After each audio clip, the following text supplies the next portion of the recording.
മൂത്രത്തിലൂടെ പത വരിക, അക്യൂട്ട് നെഫ്രോട്ടിക് സിൻഡ്രോം അല്ലെങ്കിൽ കിഡ്നിയിൽ വരുന്ന ചില അസുഖങ്ങൾ. എന്തുകൊണ്ടാണ് മൂത്രത്തിൽ ഇങ്ങനെ പത വരുന്നത്?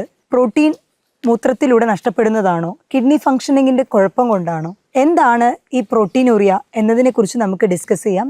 ഇത് നിങ്ങളുടെ doctor Jumana Hasi, doctor Jumana's homeo care, Vadakkanchery, Palakkad.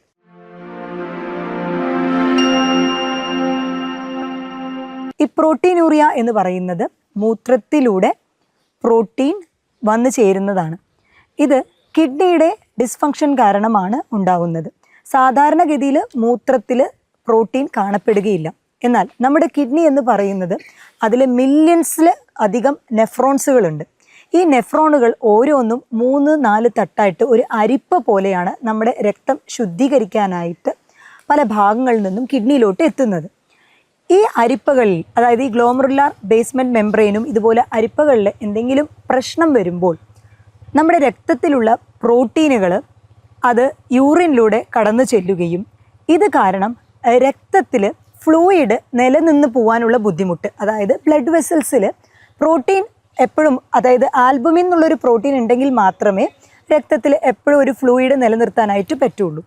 അപ്പോൾ ഈ ആൽബുമിൻ പോയി കഴിയുമ്പോൾ ഓട്ടോമാറ്റിക്കലി ഈ ഫ്ലൂയിഡ് എന്ന് പറയുന്ന ഈ നീർക്കെട്ടുകൾ വേറെ വേറെ ഭാഗങ്ങളിലായിട്ട് അത് നീർക്കെട്ട് പോലെ അനുഭവപ്പെടാനായിട്ട് തുടങ്ങും. സ്വെല്ലിംഗ് എന്ന് പറയും. ഇത് ചിലർക്ക് കണ്ണിന് ചുറ്റും ഉണ്ടാവും, കാലുകളിലുണ്ടാവും. അപ്പോൾ ഇങ്ങനത്തെ എഡിമ എന്നുള്ളൊരു കണ്ടീഷന് പ്രധാനമായിട്ടുള്ള കാരണം ഈ പ്രോട്ടീനൂറിയാണ്. ഇനി ഈ മൂത്രത്തിലൂടെ പത വരുന്നത് എപ്പോഴും കിഡ്നിയുടെ പ്രശ്നം കൊണ്ട് തന്നെയാണോ എന്ന് നോക്കാം നമുക്ക്. മൂത്രത്തിലൂടെ പത കടന്നു വരുന്നത് അത് കിഡ്നിയുടെ പ്രശ്നം കൊണ്ട് മാത്രമല്ല.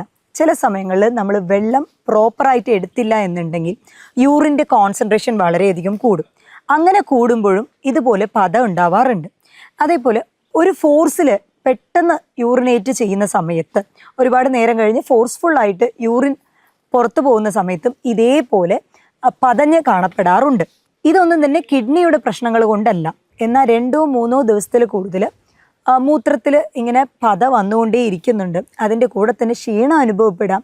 കൈയും കാലുകളിലും ഒക്കെ നീര് കെട്ടി നിൽക്കുന്ന പോലെ, നീർക്കെട്ടുള്ളത് പോലെ ഉണ്ട് എന്നുണ്ടെങ്കിൽ തീർച്ചയായിട്ടും നിങ്ങൾ ബ്ലഡ് ടെസ്റ്റും ഫർദർ എക്സാമിനേഷനും ചെയ്യേണ്ടത് വളരെയധികം അത്യന്താപേക്ഷിതമാണ്. അപ്പോൾ സാധാരണഗതിയിൽ നമ്മളിങ്ങനെ കിഡ്നിയുടെ പ്രശ്നമാണ് എന്ന് പറയുമ്പോൾ കിഡ്നി ഫംഗ്ഷൻ ടെസ്റ്റ് ചെയ്ത് നോക്കും. അതും അല്ലെങ്കിൽ യൂറിൻ ഒന്ന് റൂട്ടീനാണ് സാധാരണഗതിയിലുള്ള ആളുകൾ. മൂത്രത്തിൽ പതയുണ്ടല്ലോ, അപ്പോൾ യൂറിൻ റൂട്ടീൻ എന്ന് പറഞ്ഞ് ചെയ്ത് നോക്കും. പക്ഷേ യൂറിൻ റൂട്ടീൻ അല്ല നമ്മൾ ചെയ്ത് നോക്കേണ്ടത്. നമ്മുടെ മൂത്രത്തിലുള്ള പ്രോട്ടീൻ അല്ലെങ്കിൽ അത് ശരിക്കും കിഡ്നിയുടെ പ്രശ്നം കൊണ്ട് തന്നെയാണോ എന്ന് ഉറപ്പ് വരുത്താനായിട്ട് നമ്മൾ സ്പോട്ട് മൈക്രോ ആൽബുമിനൂറിയാണ് നമ്മൾ ചെക്ക് ചെയ്യേണ്ടത്.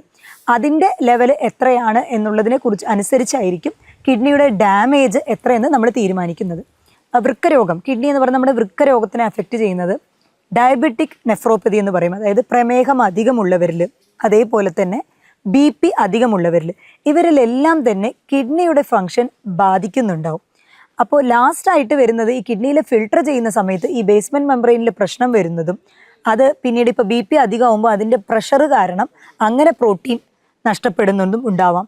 ചിലർക്ക് ഷുഗർ കാരണം, അതായത് ഈ ഡയബറ്റിസ് എന്ന് പറഞ്ഞ കണ്ടീഷൻ കാരണം ഈ നെഫ്രോൺസും കിഡ്നിയിലുള്ള ഭാഗങ്ങളൊക്കെ തന്നെ അത് നശിക്കാനും അതിൻ്റെ ബേസ്മെൻറ്റ് മെംബ്രെയിനിൽ പ്രശ്നം വന്ന് ഈ പ്രോട്ടീൻ സാധാരണഗതിയിൽ പോവാത്തതാണ്, എന്നാൽ ഇത് യൂറിനിലൂടെ ലീക്കായി പോകുന്നതും കാണാം.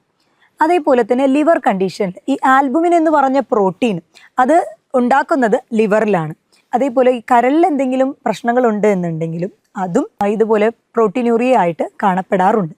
അപ്പോൾ എന്ത് തന്നെ ആയാലും ലാസ്റ്റ് അഫക്റ്റ് ചെയ്യുന്നത് കിഡ്നീനെയാണ്. അപ്പോൾ മൂത്രത്തിലൂടെ പത കണ്ടുവരുന്ന ഈ പ്രോട്ടീനൂറിയ എന്നുള്ള കണ്ടീഷൻ വേറെ പല രോഗങ്ങളുടെയും ഒരു ആഫ്റ്റർ ഇഫക്റ്റ് ആയിട്ട് കിഡ്നി ബാധിക്കുമ്പോൾ അതിൽ നിന്നും വരുന്ന ഒരു സൈഡ് എഫക്ട്സ് ആയിട്ടാണ് കാണപ്പെടുന്നത്. അപ്പോൾ നിങ്ങൾക്ക് നീർക്കെട്ടും അതിൻ്റെ ഒപ്പം തന്നെ യൂറിനിൽ ഇതുപോലെ പതഞ്ഞ് വരുന്നുണ്ട് എന്നുണ്ടെങ്കിൽ ഫർദറായിട്ട് ഇൻവെസ്റ്റിഗേഷൻ എടുക്കുക. ഞാൻ പറഞ്ഞ പോലെ നമ്മുടെ micro albumin, spot urine micro albumin ആണ് ചെക്ക് ചെയ്യേണ്ടത്. ഒപ്പം തന്നെ കിഡ്നി ഫംഗ്ഷൻ ടെസ്റ്റും അനലൈസ് ചെയ്യാം. അപ്പോൾ ഇതിൽ തന്നെ ചിലർക്ക് നെഫ്രോട്ടിക് സിൻഡ്രോം എന്നുള്ള ഒരു കണ്ടീഷൻ ഉണ്ടാവും. അപ്പോൾ എന്താണ് പ്രശ്നമെന്ന് അറിഞ്ഞ് അതിനനുസരിച്ച് പ്രോപ്പർ നേരത്തെ തന്നെ ചികിത്സ നേടുകയാണെന്നുണ്ടെങ്കിൽ തീർച്ചയായിട്ടും ഇത് നമുക്ക് കിഡ്നീനെ ബാധിക്കാതെ നമുക്ക് കൊണ്ടുപോകാനായിട്ട് പറ്റും. എസ്പെഷ്യലി ഷുഗർ കൂടുതലുള്ളവരാണ് എന്നുണ്ടെങ്കിൽ, ഇപ്പോൾ ഡയബറ്റിക് നെഫ്രോപ്പതി എന്നുള്ള പറഞ്ഞുള്ള കണ്ടീഷൻ, ഷുഗർ ഒരുപാട് കൂടുതലുള്ളവരിൽ ഇപ്പോൾ HbA1c 6 ഗ്ലൈക്കേറ്റഡ് ഹീമോഗ്ലോബിൻ എന്ന് പറയും, അത് 6-7 അതിന് കൂടുതലാണ്, സ്ഥിരമായി അങ്ങനെ തന്നെയാണ് ഉള്ളത് എന്നുണ്ടെങ്കിൽ, ഒരുപാട് ഹൈ ആണെന്നുണ്ടെങ്കിൽ തീർച്ചയായിട്ടും ഈ ഡയബറ്റിസ് എന്ന് പറയുന്നത് നമ്മുടെ കണ്ണിനെ റെറ്റിനോപ്പതി, പിന്നെ അടുത്ത എഫക്റ്റ് ചെയ്യുന്ന ന്യൂറോപ്പതി, പിന്നെ നെഫ്രോപ്പതി എന്ന് പറയുന്നത് കിഡ്നീനെയാണ്. അപ്പോൾ ഷുഗർ കൺട്രോളിൽ കൊണ്ടുവരാനായിട്ട് ശ്രദ്ധിക്കുക. അതേപോലെ തന്നെ ഹൈ BP ഉള്ളവരും ഇത് തന്നെയാണ് ശ്രദ്ധിക്കേണ്ടത്. ഹൈ BP ഉള്ളവരും BP കൺട്രോളിൽ കൊണ്ടുവരാനായിട്ട് ശ്രദ്ധിക്കുക. ഇതിന് ഭക്ഷണത്തിൽ നമ്മുടെ ശൈലികളൊക്കെ മാറ്റുക, എക്സസൈസ് സ്ഥിരമായിട്ട് പതിവാക്കുക. അമിതവണ്ണമുള്ളവർ ബോഡി മാസ് ഇൻഡെക്സ് BMIക്കുള്ളിൽ വെയിറ്റ് ഒതുങ്ങുന്നുണ്ടോ എന്നുള്ളത് ശ്രദ്ധിക്കുക. ഭക്ഷണത്തിൽ പ്രോട്ടീൻ അധികം കഴിക്കുന്നത് ഒഴിവാക്കണം. ഇങ്ങനെ പ്രോട്ടീനൂറിയ ഉള്ള ടൈമിൽ പ്രോട്ടീൻ അധികം അടങ്ങിയിട്ടുള്ള ഭക്ഷണങ്ങൾ, അതായത് ഇറച്ചി, മീൻ, ഇതൊക്കെ കുറച്ച് റെസ്ട്രിക്റ്റ് ചെയ്യാനായിട്ട് പറയാറുണ്ട്. അതേപോലെ തന്നെ നമ്മൾ ബ്ലഡ് യൂറിയ നൈട്രജൻ ചെക്ക് ചെയ്യും, BUN എന്നുള്ളൊരു ലെവൽ ചെക്ക് ചെയ്യും. അതായത് ഈ പ്രോട്ടീൻ പൊടിഞ്ഞിട്ട് പ്രോട്ടീൻ്റെ ഒരു ബൈ പ്രോഡക്റ്റ് ആയിട്ട് കിട്ടുന്നതാണ് ഈ യൂറിയ നൈട്രജൻ എന്ന് പറയുന്നത്. അപ്പോൾ നമ്മൾ ബ്ലഡിൽ ഈ ഒരു BUN എന്ന് പറയുന്ന ബ്ലഡ് യൂറിയ നൈട്രജൻ അത് ചെക്ക് ചെയ്ത് കഴിയുമ്പോഴും നമ്മുടെ കിഡ്നിയുടെ ഫങ്ഷൻ എത്രത്തോളം എഫക്റ്റീവ് ആണ് എന്താണെന്നുള്ളത് അറിയാൻ പറ്റും. എത്രത്തോളം പ്രോട്ടീൻ ഇതുവരെ നമ്മുടെ ശരീരത്തിൽ നിന്നും ലോസായി പോയിട്ടുണ്ടെന്നുള്ളതും അറിയാനായിട്ട് പറ്റും.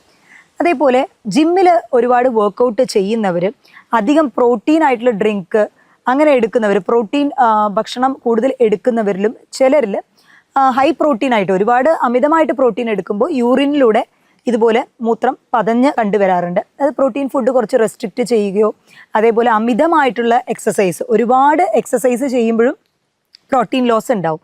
അപ്പോൾ അങ്ങനെ അമിതമായിട്ടുള്ളൊരു റെസ്റ്റ് ഇല്ലാതെ അമിതമായിട്ടുള്ള എക്സസൈസ് ചെയ്യുന്നതൊക്കെ അതൊന്ന് മോഡറേറ്റ് ആക്കി കഴിഞ്ഞാൽ തന്നെ ഇതിൻ്റെ ആ ഒരു കിഡ്നി ഫങ്ഷൻ നോർമലാവും. ഇപ്പോൾ കിഡ്നി ഫങ്ഷനിൽ അത്ര സിവിയർ ആയിട്ട് അഫക്റ്റ് ചെയ്തിട്ടുണ്ടാവില്ല. കാരണം ഇത് ഇപ്പോൾ അക്യൂട്ടായിട്ട് വന്ന ഒരു പ്രശ്നമായിരിക്കും, ഒരു 2-3 മാസം മാത്രം വരുന്ന പ്രശ്നമായിരിക്കും. അപ്പോൾ അത് പെട്ടെന്ന് തന്നെ അത് തിരിച്ച് മാറ്റാനായിട്ട് പറ്റും. എന്നാൽ ഒരുപാട് കാലം ഇതുപോലെ ഡയബറ്റിസോ BPയോ അല്ലെങ്കിൽ വേറെ ഏതെങ്കിലും കിഡ്നി രോഗങ്ങളുമായിട്ട് അഫക്റ്റ് ആയവരാണ് എന്നുണ്ടെങ്കിൽ തീർച്ചയായിട്ടും അതിനനുസരിച്ചുള്ള ചികിത്സയും ജീവിതശൈലി മാറ്റങ്ങളും വരുത്തിക്കുക. പ്രോട്ടീൻ അധികം അടങ്ങിയിട്ടുള്ള ഭക്ഷണങ്ങൾ കുറയ്ക്കുക. നാരും അതേപോലെ തന്നെ അന്നജം മോഡറേറ്റ് ആയിട്ട് നാരും നല്ല കൊഴുപ്പുകൾ അടങ്ങിയിട്ടുള്ള ഭക്ഷണങ്ങൾ ഉൾപ്പെടുത്താനായിട്ട് ശ്രദ്ധിക്കുക.